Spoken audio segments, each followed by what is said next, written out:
My daughters are using all these free things, apps, share screens, talk to one another, text each other, and FaceTime and all this, and we weren't using any of it in hospitals. I mean, how insane is that?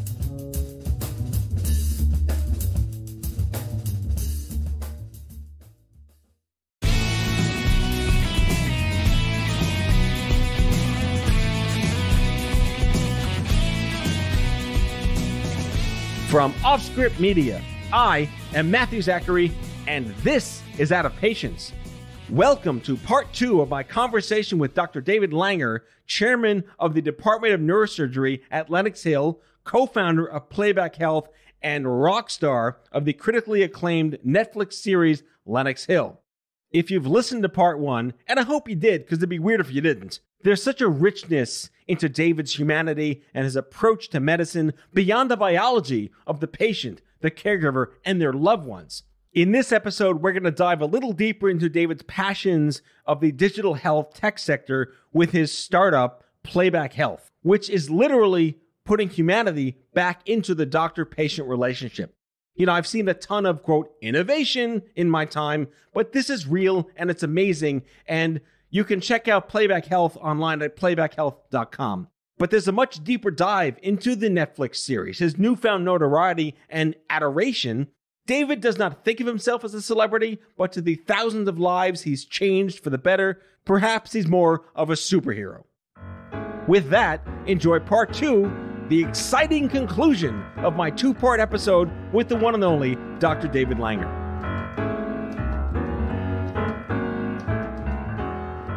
So we've mentioned this word playback several times in the first series of our conversations, and I want the listeners to know that this is going to become something emotional for me, because when I first met you and learned about it through our mutual friends, it hit me in a way that I wasn't expecting. I'm 25 years out of brain surgery. I am so beyond the emotions of that moment and the life-altering 6 months to live, I'm 21-year-old kid experience as a wizened 46-year-old man at this point. But the one memory I have of that time, which was reenacted not because of me, in the film 50/50 that was published by Seth Rogen and Evan Goldberg, and that was a seminal pop culture film, was the time I was wheeled away from my parents, and I got a chance to say goodbye. And I didn't know if I'd be alive to ever see them again when they wheeled me away from my parents with my 2 A-lines hooked up to 75 different things in 1996. And they sat in that waiting room alone for 8 hours with no contact with anybody, desperate to know if I was going to be okay, if I was going to live, if I was going to come out of this in some form or fashion of myself. And the grief that I felt as a survivor to my parents, having gone through that, was something that I held inside me and carried for years until I had my gestalt, series of acceptances through survivorship. And when I learned about this app, which does many, many things, but at least for me emotionally, it did one thing I wish that was there for my parents. It would allow them to basically FaceTime, by today's parlance, with someone like you, with my neurosurgeon, in the operating room at certain points in time to let them know we're doing all right, he's going to be okay. Just the idea that they could have been told anything in those 8 hours to give them some sense of they're ready to throw up for 8 hours because their son might die. That really struck a chord with me. And whenever anyone says, man, that's something I wish that I had and something that someone today doesn't know they need, let's discuss where the idea, obviously the need makes so much sense, but where did the original idea come from to create this? I hate calling it a solution. It's humanity. You're creating a level of human dignity that didn't exist before. I don't know. No, I'm kidding. Just say your magic 8-ball. Tell me what the future lies. It was a series of, in 2000s, I was always an Apple guy, and I hated PCs. We're going to agree on way more than I thought. Yeah. So when I got into medicine, when I moved to New York in 1998, I was immediately on a PC, and I used to have 2 computers. Well, before there was Sonos, when the internet was growing, and I had all these CDs in these circular CD carousel. That stands for compact disc, kids. Compact disc format. And we used to have these carousels. And the trouble is, you could never find them. There's no way to search them. You could have their titles and crap, but you couldn't search. So you were always playing the same music over and over again. And I realized if I uploaded my CDs into my computer through a CD drive, I could basically catalog them better, throw them away because they took up a lot of room. And with a simple red to mic jack, a yellow red or white red to mic jack, I could use my computer as a stereo system. And so I had done an iMovie course in the new Apple Store in Soho. iMovie, wow. Yeah, okay, so we're throwing back today big. The Apple Store in Soho, I think, opened up around 2003, 2004. And I took a course down there on how to use iMovie because my son was born in 98, and I want to make movies of my kids. My daughter was born in 2003. And what I did was I went down there I used to go down there after work, and I took this course and I used the format. And I got really facile with, video and audio and editing. And then I hired a guy named Ken Court to help me build a Apple-friendly stereo in my home. And especially the high-def TVs had just come out. So my TV became my computer and my stereo, and we had a Bluetooth mouse, and I can now play all my songs with no CD player in my apartment on my television. And this was like earth-shattering. And we probably should have formed a company back then, but I'm a doctor. So I became close with Ken. I used to pay him to do that stuff, but he had his own Apple consultancy. And around 2006, I started realizing that when patients, they made the transition from film to CDs, radiology. So patients used to come with film. When they came with the compact discs. The big giant, larger than a newspaper size. Yeah. Right. The envelopes. Yes, the big envelopes. And so they'd come with the CDs. Well, you'd stick the CD in your computer, you'd play it for them, you'd show them the stuff, and give the CD back, and they'd leave with the same CD. And this is like insane. We're putting the pictures on a monitor, and they go home and they look at the thing themselves. They have no idea what they're looking at. And you tell them they had an aneurysm or a brain tumor, and they weren't hearing you because their brain turns off. Yeah. Going back to 50-50, that's that scene with Michael Joe Levitt. Yeah, where everything goes Charlie Brown teacher. That's exactly. So accurate. So it was like, I knew the QuickTime could do screencasting, but I didn't have an Apple computer yet. And then in 2007, the Apple changed their chip from the Motorola to the Intel chip, and you could run emulation software on an Apple machine, and that was it. Because now I got rid of all my legacy PC shit, and I installed all the legacy software, the hospital software, on an Apple device because I could run a PC emulated environment on my Apple. Yeah. Then I could go and I could throw a CD in there. I could play it for the patient in my office. I could record the screen because QuickTime for Apple, you could do a screen recording.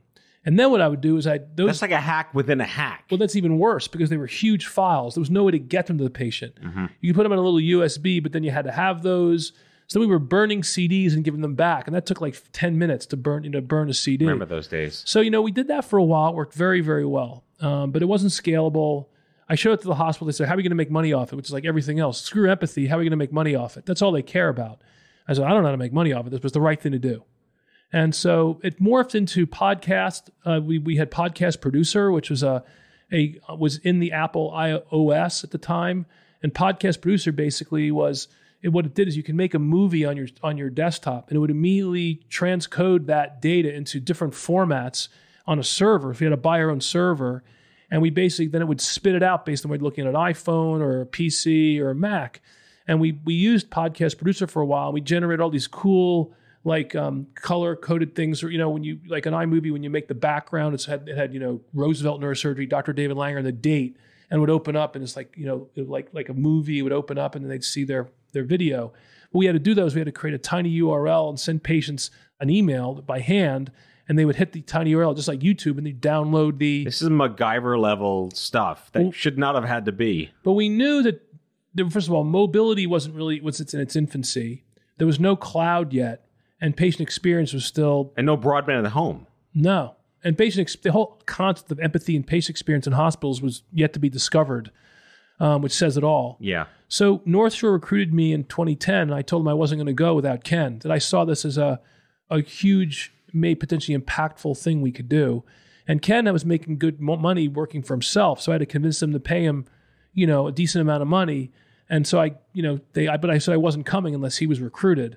And so when I got a call, they were like, Dr. Langer, we're ready to send you your contract, but can you, we need Mr. Court's CV.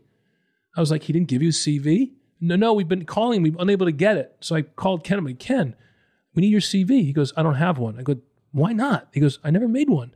So would you make it and send it to me? So he sent me his CV. He never graduated college. Ooh. So I said, oh my God, this is a problem. Because the Northwell is a typical bureaucratic administrative organization. They have no job description where he'd had to have a master's to get to the price point that he was going to be paid.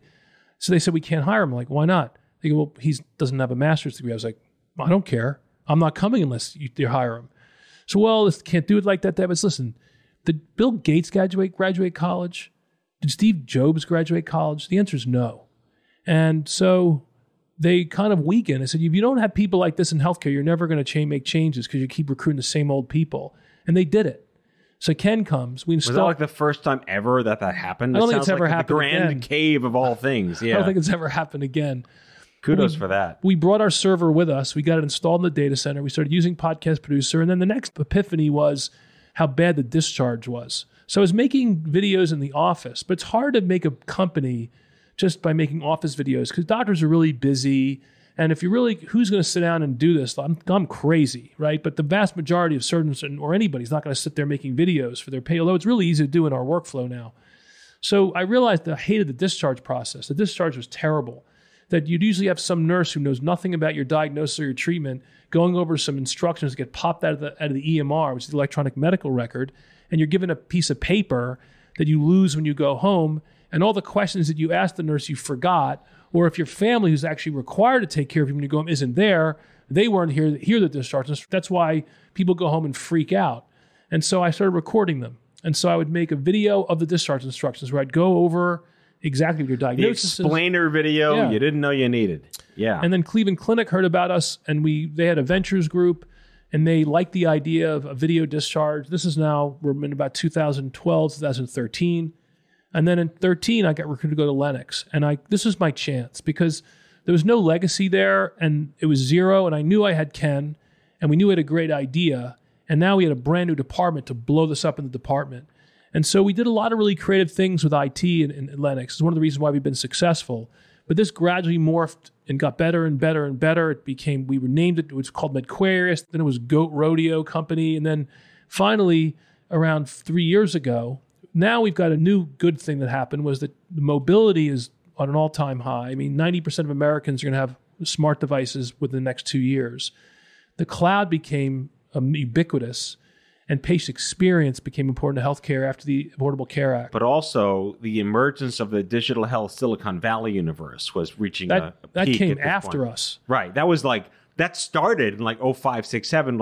Our mutual friend, Missy Krasner, and I met at the dawn of what they used to call digital health. That's like Model T. Yeah, that was literally now. And then we're getting to Chevy Impala 88, station wagon, and then finally we're hitting Bugatti these days. But we're not Bugatti yet. Yeah, maybe old 1918 Bugatti. Yeah, like pandemic Bugatti. Right. But I think that the perfect storm of patient experience, cloud, and mobility is what's allowing us to be valued now. The truth is, as much as I hate the concept of money being a shiny object, without being able to make money, you can't survive. Right. And you could have the greatest idea ever, but if you can't support itself or it's a cost, it doesn't work. And so now all of a sudden there was this imperative to solve some problems that nothing else could solve. And my CEO, Greg Odlin, who's an old friend of mine, it's kind of like George Clooney and Randy Gerber. Randy Gerber and George Clooney are on the beach in Cabo for years. They were had houses next to each other. And they kept talking about, they came up with this amazing idea of creating tequila called Casamigos. It was one of the best tequilas out there. Well, Greg and I were sitting on the beach in Amagansett for years, and I kept telling him about Playback not Playback yet, but telling him about this idea. So Greg left his hedge fund because he was sick and tired of Wall Street, not knowing he was going to work with me. But after 7 months, he wasn't really doing much. He had a tail on his contract. He was protected financially, at least for the beginning. And his son was my intern. And he kept telling his dad about how cool this was. So Greg asked me in October of 2017 if he could work with me. And I said, yeah. He's my best friend. I trust him implicitly. And then he basically made a company. We pulled out of North Thor. We no longer had, we were no longer beholden to the big daddy. And he came up with a name. He and his wife came up with the name Playback, which was perfect, much better than Medquarius. Too many syllables anyway. Yeah, and we raised money and we got the right software people and we're kicking it. But this was an empathy play. I want to put my patient hat fully on squarely. This is an empathy play. At Stupid Cancer, we would say, make this suck a little less, right? This isn't solving the world's problems. This isn't fixing global warming. This isn't saving Darfur, to channel George Clooney. But this makes one little thing suck a whole lot less by adding humanity and empathy to an otherwise really shitty experience. Well, the truth is most great companies start with a simple idea. And we were solving a very specific problem that patients don't remember what you say to them. Whether it's at the bedside, in the office, people can't communicate very well because if I tell you something and you're gone the next day, it evaporates. And especially in healthcare now where we just have, when I was a resident, you were there every day. You had like 1 day off a week and you were on call every third night and you were still in the hospital the next day.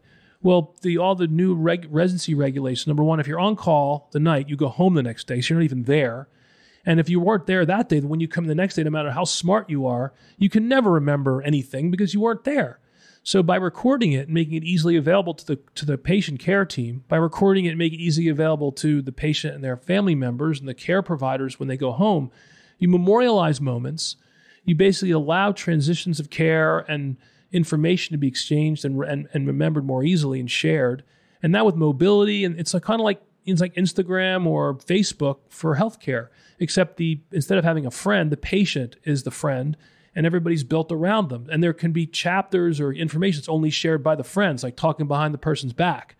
And ultimately, it can be an audio or a video or a text or a scan or any documents you can put in this and create a deliverable on a mobile device for a patient, their family, and the healthcare providers that allows easy communication and a much better way, not just of empathy, but of care. Remember, empathy really doesn't matter. Ultimately, the outcome of the patient matters. It's bad for you as the patient, but it's not what if I was making a purely empathy thing that didn't show that it was beneficial in some other way, now, because patient experience has value now financially to health systems, empathy matters purely because it's making money for hospitals, because patients will rank you. But empathy is not going to really make you better, as crazy as that sounds. If you have cancer, here's a choice. You have a cure of cancer with a total jerk for a doctor who's going to cure you, or you have a super empathetic doctor that doesn't have the same drug. Where are you going to go? You're going to go to the guy that can cure you. You accept the fact that he's a jerk, and you just take your hit and you move on. And you may not like him, and you may be upset and crying when you go home because he answers your questions, but you're cured. That's the problem. And so empathy is an add-on for most physicians. But it's essential to the well-being of our environment, our teams, and the way we behave. And that's why it gets the short end of the stick.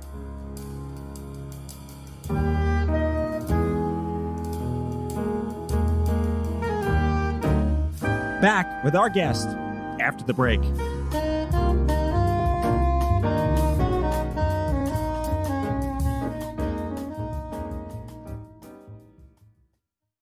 Has your chronic illness made it difficult to continue working in the traditional way? Want to learn how to find and create flexible remote work that both accommodates your chronic illness and generates an income?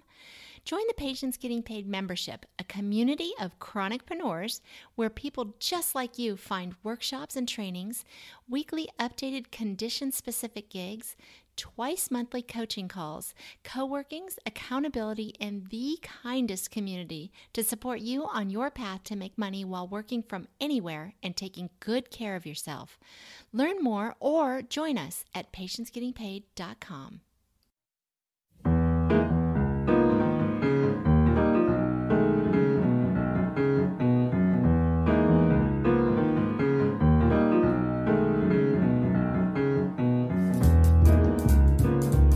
So rounding out this extraordinary conversation with you, I'm going to reiterate what I said at the top of the show in that this solution came out of a desire to improve and enter a white space that was on no one's radar to fix from the institutional setting down to the patient. And again, my perspective is it gives the caregivers access to have a better relationship with the care team of their loved one through multidisciplinary media. It's Facebook in the sense of the mobility and the access and the ease of having a device that's so accessible to you personally. But it really is, I mean, I don't overuse the word revolutionizing because that's kind of a Steve Jobs thing, but it is, in a sense, completely disrupting, another Silicon Valley word, doctor-patient relationships. And yes, it has ties to the EMR. Yes, it makes your team at the hospital more lucid and aware of the sequence of events that would give this person a better outcome and their family less anxiety and stress, and maybe even increase compliance and adherence and give them the dignity of their life back when shit happens. And your reaction every time we talk to you and your team and Greg, like that much more of an aha moment coming from the patient community is the how the hell did I not know this could be a thing to not just make my life easier and better for my loved one, for myself, but to just ease so many burdens when the Charlie Brown teacher shit happens all the time. What has been your personal, not professional, you came to market with an idea, it's working. Well, really another epiphany was my daughters are using all these free consumer available software things, apps, share screens, talk to one another, text each other, and FaceTime and all this. And we weren't using any of it in hospitals. I mean, how insane is that? It's the ideal place for it. And so ultimately, the reason why this works is because it's like a consumer level product that allows the doctor to basically give the patient what they need and the family and each other. And we've never really taken advantage of tech. You know, EMR in hospitals is, if anything, a burden. It's been a valuable asset for other reasons, but it's burdensome for the healthcare provider. We haven't really created tech that's patient-facing, that's mobile, and that has the same ease of use as a Facebook or an Instagram. That are culturally our next generation is that's normal to go. And no one knows people's phone numbers, or people don't even make phone calls anymore. They're making videos and texts, and that's the way they're going to want to communicate growing up, whether they're a doctor or a patient. And so this is maybe a little bit ahead of its time that way, because it's like the 20, 30-year-old now that's always had this, and they're not quite finished medical school yet. So we're still ahead of our time. But these consumers are going to demand it. We intend on continuing to improve ourselves. We've been at this for 13 years. It's not like this is an overnight sensation, although it always seems that way. Well, yeah, you're an overnight success that just took 13 years. Correct. That's what sometimes happens. Yeah. Sometimes everything takes more time and more work than you think.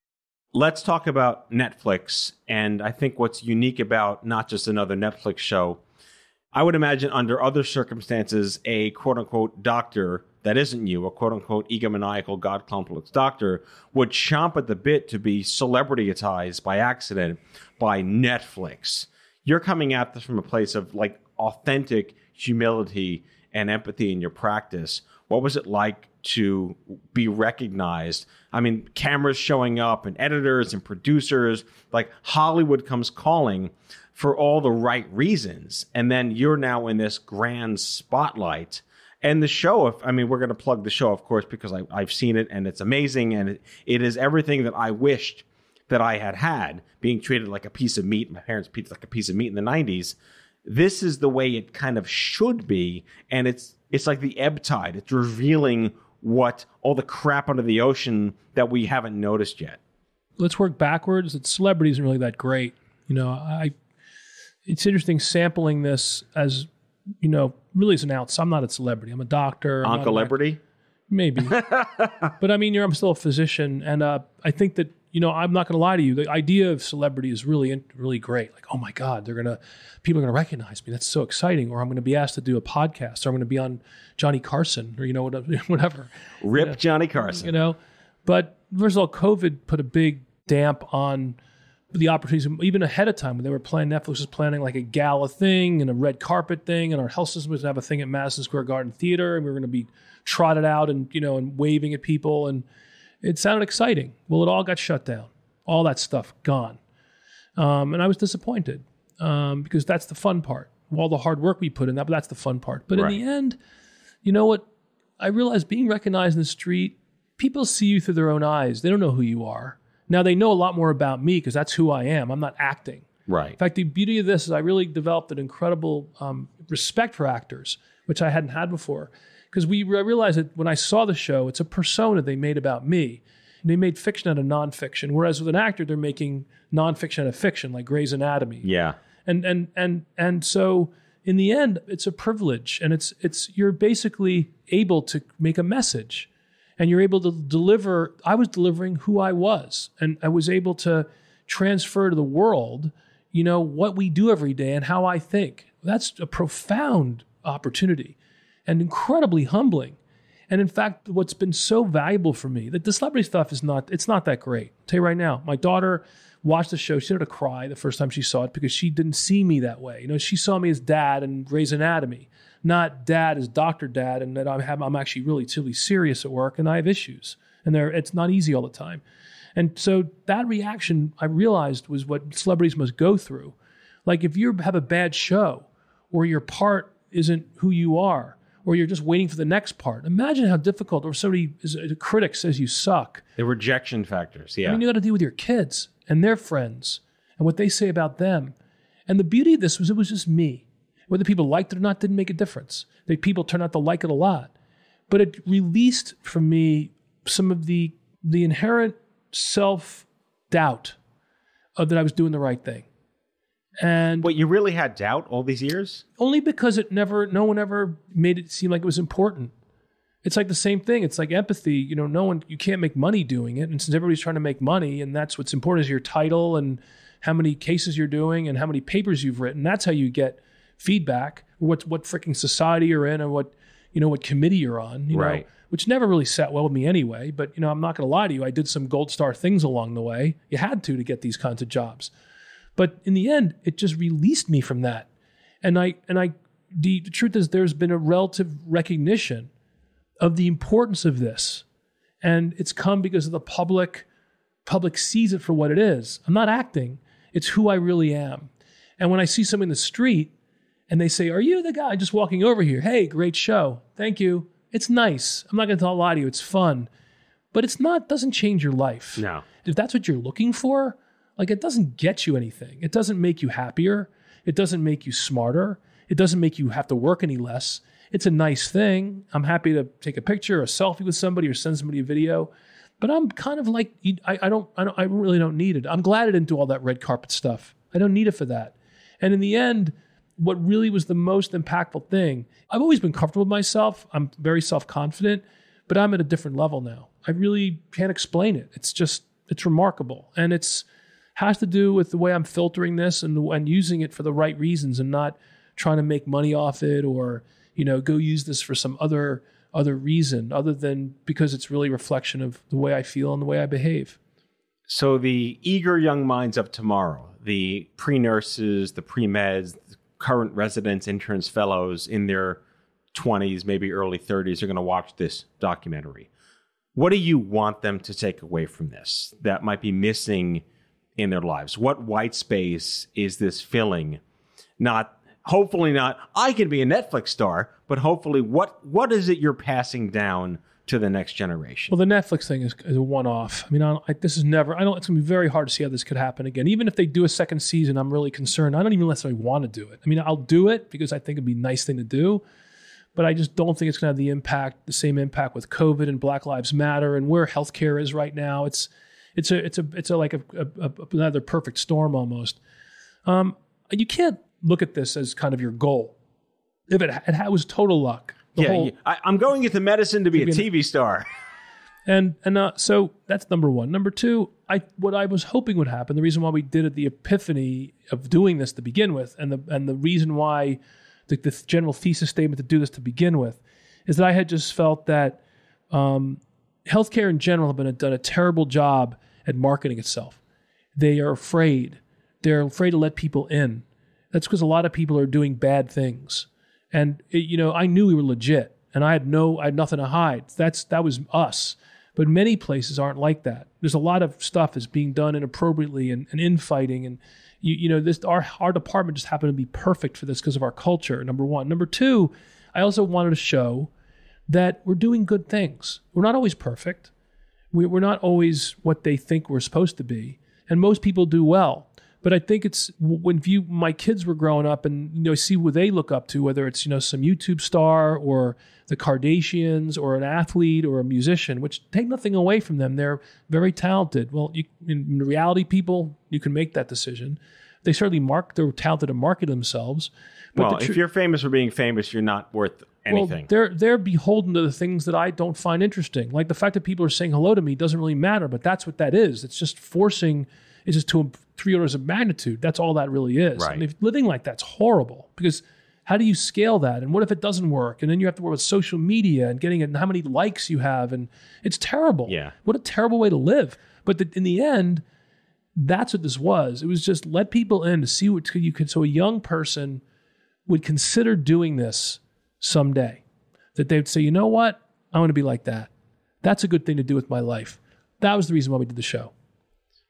That is the perfect answer, is to help create a new generation of awareness and cogence and empathy and just a different dogmatic approach to why medicine matters to you. I would even say I'm not trying to create empathy because I'm not sure if you can. What I'm trying to do is catch people when they have it and when it's in them and make it cool and identify that you can do this and maintain that it doesn't have to go away. That's the thing. Going back to your original question, this is about, you don't have to be a jerk and you can actually do really cool stuff and push your envelope and be ambitious and be a great doctor and still be empathetic. You can do that. Yeah, just channeling our origin of Benedict Cumberbatch, as the douchebag Doctor Strange, it took him nearly dying to learn empathy. That's like the doctor, that movie with with Bill Hurt, the doctor. He was this crazy vast, drove a Porsche, and then he got cancer. And it shouldn't take cancer. No, it shouldn't. But apparently empathy is learnable, if only by those extreme circumstances. We have to get cancer. Yes. Well, that's the truth. Doctors become patients and they finally wake up and realize, oh my God, this sucks. Dude, really? Like it took you to get cancer to figure that out? That's a shame, really. Yeah. David Langer, chairman of the Department of Neurosurgery at Lenox Hill Hospital, star of the legitimately acclaimed Netflix series of the same name, Lenox Hill. This has been just cathartic and all things incredibly full circle for me. Thank you so much. I'm really thankful for the opportunity. You're a great guy. Your experience the listen to yours is incredibly valuable too. So congratulations to you and what you're doing. You're doing great. You're doing great work. Thanks. That's all for today, folks. If you like the show, be sure to subscribe, leave a review, follow us on social, and tell all your friends to listen. Out of Patience with Matthew Zachary is a product of Offscript Media. Our executive producer is Matthew Zachary. Our senior producers are Jen Horangeff and Andrew McDowell.